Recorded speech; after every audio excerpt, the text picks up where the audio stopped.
మీ జీవాల మందలోని పిల్లలు పుట్టిన కొద్ది రోజులకే నడవలేక పడిపోతున్నాయా? తల వణుకుతో వెనుక కాళ్ళు పక్షవాతం వచ్చినట్లు లాగుతున్నాయా? అయితే ఇది ఎనర్జిటిక్ అటాక్సియా కావచ్చు.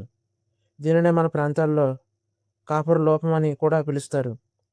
మేకల్లో ఈ సమస్య వల్ల మందలోని దాదాపు 90% పిల్లలపై ప్రభావం పడి తీవ్ర ఆర్థిక నష్టం కలుగుతుంది.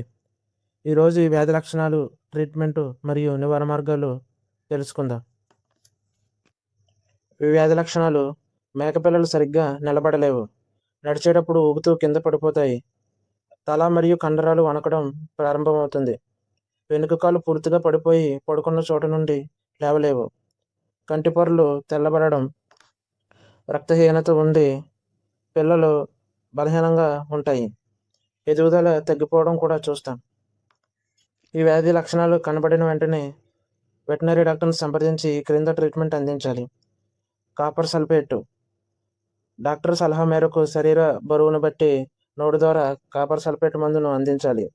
అలాగే కాలేయ రక్షణ కోసం లీఫ్ 52 లివర్ పనితీరు మెరుగుపరచడానికి ఇవ్వాలి.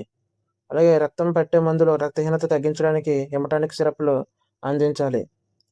గమనిక: తీవ్రమైన నాడీ వ్యవస్థ పూర్తిగా దెబ్బతింటే కోలుకోవడం కష్టం, కాబట్టి ప్రారంభ దశలోనే ట్రీట్మెంట్ అందించాలి. చికిత్స కంటే నివారణే అత్యంత ఉత్తమం. మేకల మందుకు ప్రతిరోజు మినరల్ మిక్చర్ అందుబాటులో ఉంచాలి. ముఖ్యంగా చూడు మేకలకు ఈ పోషకాహారం ఇస్తే పుట్టే పిల్లలకు ఈ వ్యాధి రాకుండా కాపాడుకోవచ్చు. ఈ వీడియో నచ్చితే లైక్ చేయండి, షేర్ చేయండి, సబ్స్క్రైబ్ చేసుకోండి.